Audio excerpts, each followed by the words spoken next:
Hey, good morning, everybody. Happy Monday to you. It is a brand new week, and I'm thrilled that you joined me for yet another edition of 5 Minutes with Phil. And we're going to take a look today at the book of Second Peter. Second Peter chapter 1, and Peter is writing to a group of people who they've gone through a lot. They've gone through a lot of persecution and a lot of testing, a lot of resistance. The recipients of this letter, a lot of resistance from authorities because of their faith in Jesus Christ. And so, what Peter's trying to do is encourage them and also equip them to keep on going for the Lord.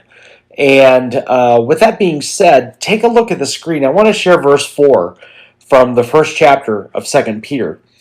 And here's what it says. Through these he has given us his very great and precious promises, so that through them you may participate in the divine nature, having escaped the corruption in the world caused by evil desires.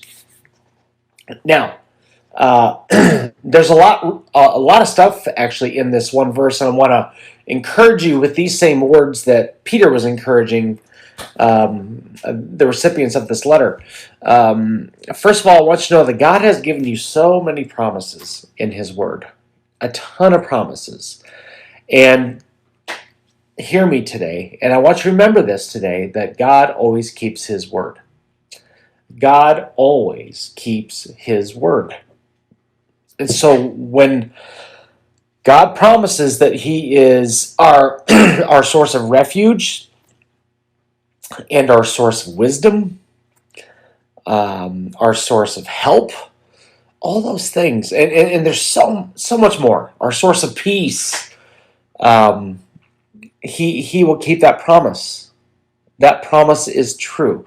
But I want you to know that He gives us these promises. When I read this verse, He gives us these promises not just to make us feel good, okay? And I know He loves to bless His kids. But again, when I read this, He gives us these promises so that we can become more like Him. He puts it this way, so that through them you may participate in the divine nature. You may participate in the divine nature. So you can become more like Jesus. And God puts all these things in His Word, and God gives us all these promises found in God's Word. And His intent on doing so is to cause us to become more and more and more like Him. And that's God's hope for you. He wants you to become more and more like Him. That's our end game. That's our goal every day that God would make us a little bit more and more like Him. In fact, He goes further and He says that what I want you to do is to escape the corruption of the world that's caused by its evil desires. So there's this battle going on, right? And we see it all the time. There's God's way, and then so often there's things in this world and things in this life that try to pull us off of that path and get us to do things that are contrary to what God's Word says.